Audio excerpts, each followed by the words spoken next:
औज़ुबिल्लाहि मिनश्शैतानिर्रजीम बिस्मिल्लाहिर्रहमानिर्रहीम। सामीन व नाज़रीन अस्सलामु अलैकुम व रहमतुल्लाहि व बरकातुहू। उर्दू ग्रामर के साथ आपकी खिदमत में हाजिर हूँ।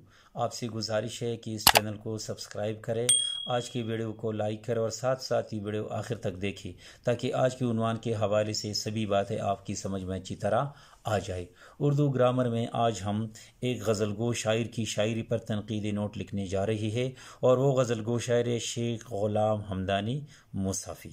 तो ये तनकीदी नोट हम इस तरह लिख सकते हैं कि दबिस्तानी लखनऊ और दबिस्तानी दिल्ली दोनों की नुमाइंदगी करने वाले शुआरा में ग़ुलाम हमदानी मुसाफ़ी का नाम सर फहरिस्त है, जिनकी गज़ल हस्ब बाला दोनों दबिस्तानों का हसीन इम्तिजाज है, क्योंकि उनकी गज़ल में एक तरफ दबिस्तानी दिल्ली का सोज़ गुदाज कारफरमा नज़र आता है तो दूसरी तरफ दबिस्तानी लखनऊ की पैकर तराशी का रुझान भी नज़र आता है। मुसाफ़ी का उसलूब निहायत सादा, बेहद सलीस और तख्लीक़ी निफासत का हामिल है।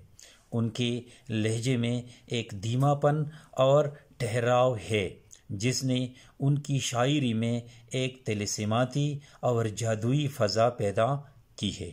वो गज़ल के एक मुस्तनद उस्ताद है, इसलिए अपनी उस्तादी का कमाल मुज़ाहिरा करते हुए घिसे पेटे मज़ामीन में भी जिद्दत पैदा करते हैं। इसी खासियत ने उनके बाज़ अशार को ज़रबुल मसल बना दिया है। उनकी गज़लियात में दीगर खसूसियात में से चंद अहम ये है: रवानी और जवानी, तरन्नुम, मौजू अस्वात की तकरार के बाइस मूसिक़ियत का पैदा होना, सेहत ज़ुबान का ख़याल रखना वग़ैरह।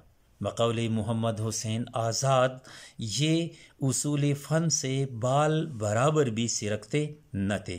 कलाम पर कुदरत कामिल पाई थी, अल्फाज को पसोपेश और मज़मून को कम व बेश करके इस दरुबस से शहर में कपाते थे कि जो हक़ उस्तादी का है अदा हो जाता है। तो आपने देख लिया कि हम शेख ग़ुलाम हमदानी मुसाफ़ी की गज़लगोई पर एक अच्छा नोट किस तरह लिख सकते हैं। आइंदा किसी नई उन्वान तक इजाज़त दीजिए। अल्लाह हाफ़िज़।